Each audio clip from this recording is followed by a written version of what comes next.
Hello, Paulding County, and welcome again to the Chairman's Corner, where we're trying to give the citizens as much information we can about our different departments and how they're interrelated and how different changes in those departments might affect you and your family.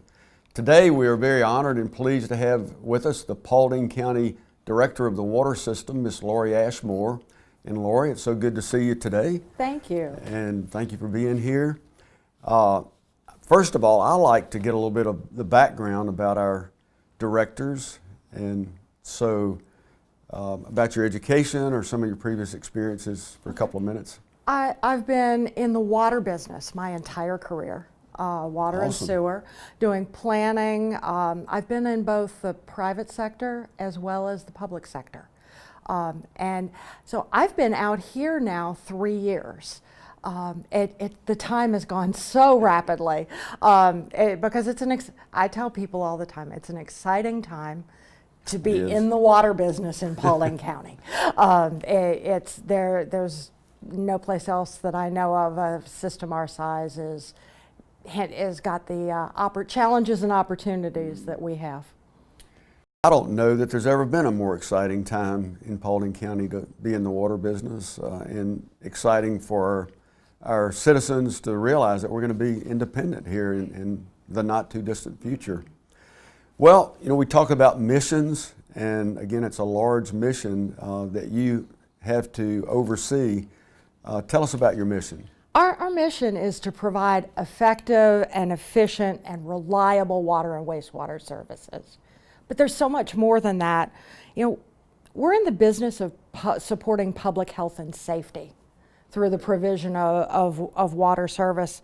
We protect the environment by making sure that our treatment is effective on the sewer side of our business. And also we're in economic development. I mean, there's a lot of talk about economic development and the need for infrastructure to support it. But we do all of this while also meeting our customer expectations and dealing with our water and wastewater capacity needs, and then also an evolving regulatory environment. So having to balance all of that. You know, I don't know that in the different chats that I've had with other department heads and leaders that I've recognized a department that has more overlap with economic development and just with quality of life. It seems like whether it's a residential development or a commercial development, we're at the table early with them, trying to make sure that they've got that infrastructure to support that development. Yes. Well, a lot of people, the extent of their understanding of the water system is you turn on the faucet, you're supposed to get water, you pay the bill, and you're supposed to get water next month. What would be your description of your water system? Okay. Well, you know, we operate a distribution system. Right. And as I said before, we want to provide safe drinking water to each of our customers when they turn on that tap, and to be able to provide it with enough pressure for their use.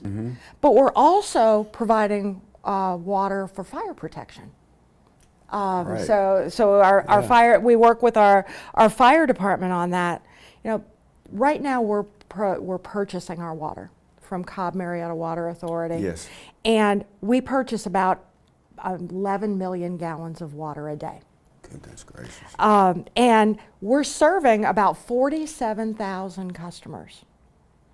So we've got 1,000 miles of pipe in the ground, 10 booster pump stations, 7 tanks around the county to make sure we can do that.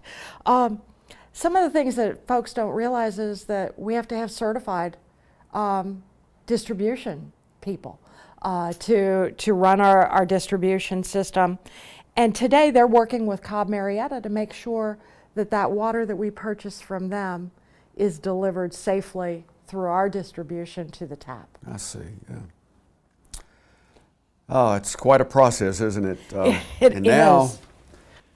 part of the water board and what your all's planning goes into this new reservoir, the Richland Creek Reservoir, and we're doing exciting things like constructing a dam. So let's move into Okay. some understanding of that.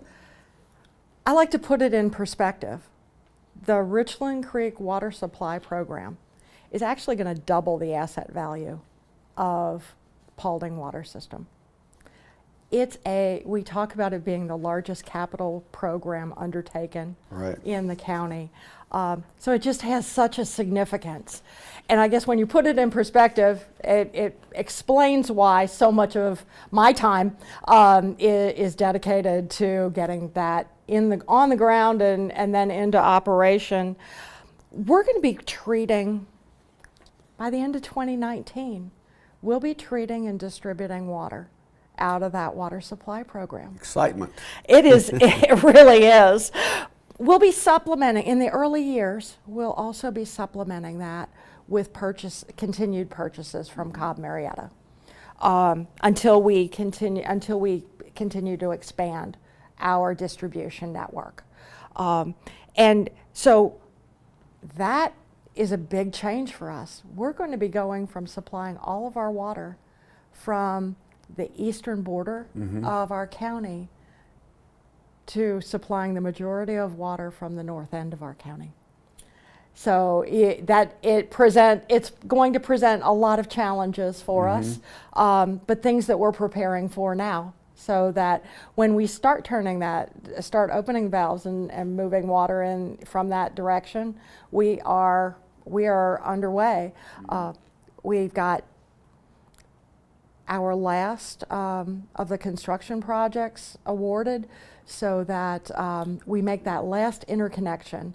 We've got construction going on at the Etowah River, Right. at the dam and water plant, the transmission mains that'll bring water down from the water plant, and actually make that connection in at 278 right near the government complex. So, I mean, when you think about how massive that program is, we're covering over 12 miles of the county roadway and easements to get from the water plant up at the north end of the county down here to 278. Well, we spent most of the time on distribution, and would like to get some on our sewer connectivity and our sewer Okay. systems. So touch on that, please. Wow. Yeah, we turned to the other side of our business. We have again, licensed operators Right. who are transporting and disposing of wastewater. And they're doing it in a manner to protect both our public health and environmental health. We got to think about the fish and the microorganisms that are in those creeks. Sure. And Yeah. then meeting our regulatory requirements on that end. We don't have nearly the amount of coverage of our sewer system that we do of our distribution system. But we do have 230 miles of gravity line. We have 60 miles of force mains out in the county, 44 pump stations that are moving wastewater, 3 treatment plant sites. But I think the interesting thing about that is we actually have 5 regulatory permits on those 3 treatment plant sites, because on 2 of the sites, we really have 2 plants, each with a discharge permit. So I like to say that our staff are actually operating 5 treatment plants. They are. But we have 3 locations. We have one down at the far south end of the county, our upper Sweetwater plant. Right. We have the Copper Mine plant in Hiram, and we have the Pumpkin Vine plant up on the north end of the county. Paulding County isn't in your little agricultural county anymore, is it? It is a changing environment, yeah. changing in every way. And we're continually working with developers and with our economic development folks about new connections Right. to those systems. So, I mean, at some point we're going to be talking about expansions of those systems as well. We don't see any slowdown of the growth yet, do we? Estimated 250,000 and It has picked up quite rapidly, and we're monitoring capacity right. on the treatment plants as well. You've been a great value. We were fortunate. I would even take it to what I call a higher level, blessed to have you available to take us through this endeavor, not just on the supply side, but just the full gamut that is involved in the water system. So thank you for your edifying remarks today and your educational information, and just so glad to have you here. Thanks so much.